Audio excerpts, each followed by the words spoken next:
सरपंच पद के लिए पवन भाई आप जो हैं एक उम्मीदवार के रूप में गांव में आए हैं, तो गांव वालों को आप इस चैनल के माध्यम से आपका चुनाव चिन्ह जो है एक बार क्या है वो थोड़ा बताइए। सभी ग्रामवासियों को नमस्कार। मेरा चुनाव निशान है गिलास, क्रमांक नंबर 2।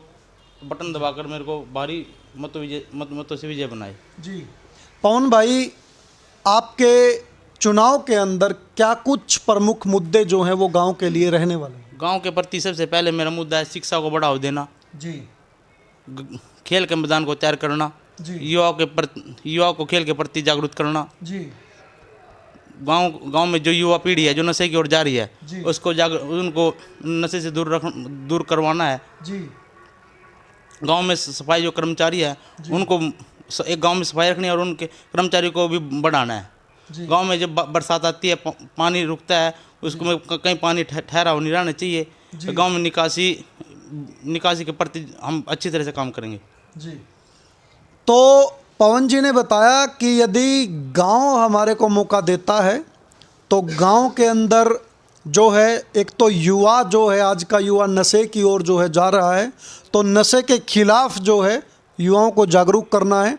दूसरा, युवाओं के लिए गांव के अंदर खेल स्टेडियम का निर्माण जो है वो कुछ प्रमुख मुद्दे इनकी तरफ से रहने वाले हैं।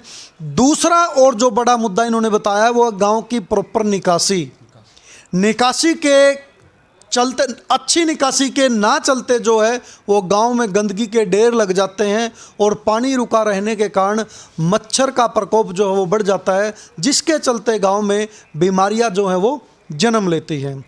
और शिक्षा आज के समय में पवन भाई एक बड़ा मुद्दा है, तो शिक्षा के बारे में भी आपने कोई रोड मैप जो है वो गांव के लिए बनाया है?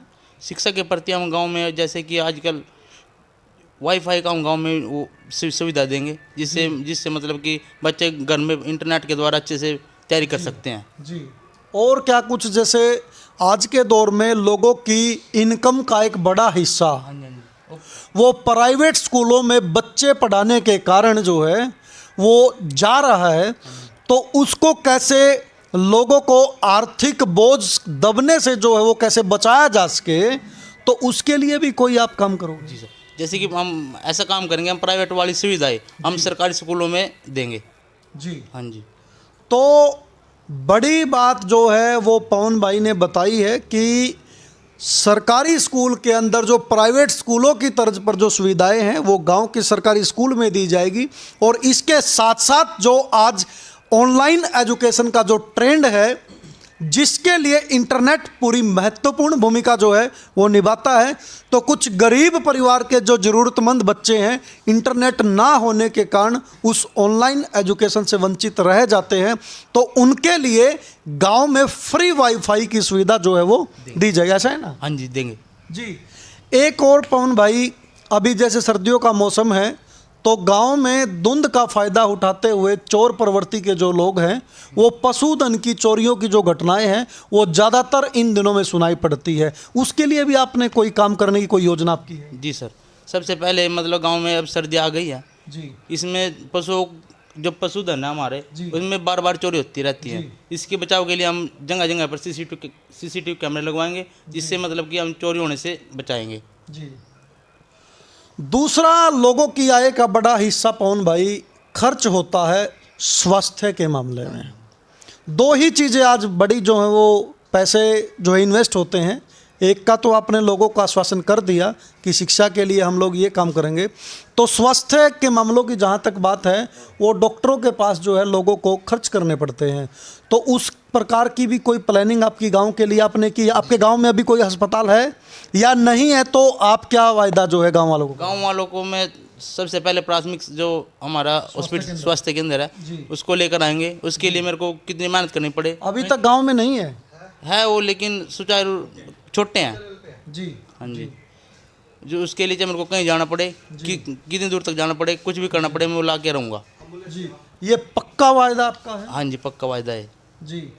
दूसरा जो है एक एम्बुलेंस की, क्योंकि गांव का जो अपर जो तबका होता है वो तो कहीं ना कहीं अपने निजी वाहन से जो है वो सफ़र कर लेता है हॉस्पिटल तक का। जो गरीब जो ज़रूरतमंद लोग हैं वो अपनी घर की गाड़ी या घर का वाहन ना होने के कारण कई बार बेचारा जान तक जोखिम में डाल देता है, तो क्या उसको लेकर के भी आप कोई एम्बुलेंस या कोई ऐसा कोई वाहन ग्राम पंचायत स्तर पर कोई करना चाहेंगे? जी सर, करना चाहेंगे जी। तो बड़ी बात जो है स्वास्थ्य के मामले में भी पवन जी ने बताई है कि गांव के अंदर पहले से जो स्वास्थ्य केंद्र है वो सुचारू ढंग से काम जो है वो नहीं कर रहे हैं, और दूसरा उसका जो है कैसे जो है नवीनीकरण और गांव के अंदर प्राइमरी हेल्थ सेंटर का निर्माण करवाने के लिए चाहे जहां मर्जी तक उसको जाना पड़े तो अपने गांव वालों से आशीर्वाद लेकर के वो गांव के अंदर पीएचसी का निर्माण करवाने के लिए जो है किसी भी हद तक जाने के लिए तैयार हैं। भाई पवन, आप लोग जो हैं लोगों के पास वोटों के लिए जा रहे हैं, तो गांव से आपको कैसा समर्थन, कैसा प्यार जो है लोगों का मिल रहा है? गांव में मैं हर डोर टू डोर कर रहा हूं मैं जी। मेरे को गांव में जन समर्थन मिल रहा है, सबका आशीर्वाद मिल रहा है। मेरे को आशा है, विश्वास है, गांव मेरे को प्यार देगा और आशीर्वाद देगा और मेरे को भारी मतों से विजय बनाएगा। जी। एक जो है चुनाव प्रचार के दौरान हर उम्मीदवार के द्वारा मतदाताओं को लुभाने के लिए शराब जो है वो बड़े स्तर पर परोसी जाती है, तो क्या आप लोग भी उसी श्रेणी के राजनीति कर रहे हैं जिसमें नशे को रोकने की बजाय नशे को बढ़ावा देने की दिशा में जो है आगे बढ़ रहे हैं? नहीं, मैं ऐसा कोई काम नहीं कर रहा जो युवा को अब फ्री के दे कोई चीज़ नशा तो फ्री में दे के बिगाड़ जाता है लोगों को।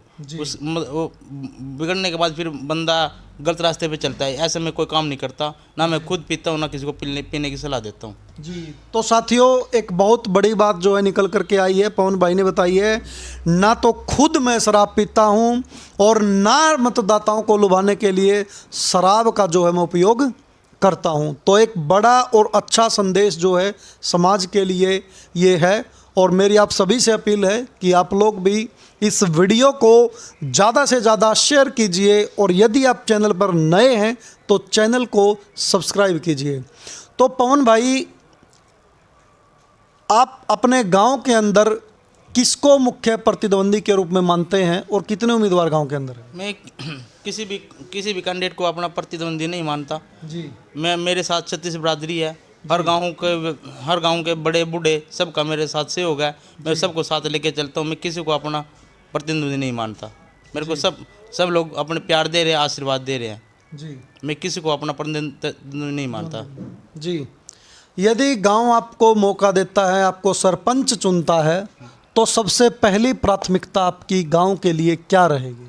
गांव में सबसे पहले प्राथमिकता ये रहेगी, मैं खुद भी एक मतलब क्रिकेटर हूँ, मैं गांव के प्रति मतलब खुद भी खिलाड़ियों को सब आगे बढ़ाऊंगा। जी।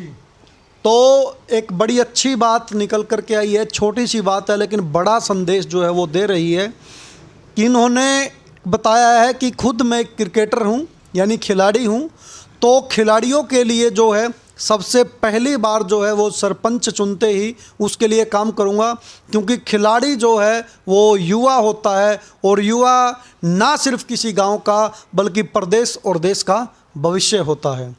तो लास्ट में पवन भाई, गांव वासियों से आप चैनल के माध्यम से क्या अपील करना चाहेंगे, क्या प्रार्थना करना चाहेंगे? गांव वालों से हाथ जोड़कर अपील करना चाहता हूँ, मेरा चुनाव निशान गिलास का बटन है जी, उसके सामने वाला बटन दबाए और मेरे को भारी मतों से विजय बनाए और सभी आशीर्वाद और प्यार मेरे को बढ़ चढ़ कर दे। जी। तो पवन भाई, बिफोर न्यूज़ की पूरी टीम की तरफ से भी आपको आगामी चुनाव के लिए आप सफल हों, बहुत सारी शुभकामनाएं। और साथियों, पवन प्रजापत जी के बारे में गांव फरीदपुर से संबंधित आपके क्या सवाल हैं, क्या सुझाव हैं, कमेंट सेक्शन में ज़रूर बताएं, और अगली मुलाकात में आपको फिर रूबरू कराएंगे किसी नई पंचायत के किसी नए मेहमान के साथ। तब तक के लिए मुझे दीजिए इजाज़त। नमस्कार, जय हिंद, जय भारत।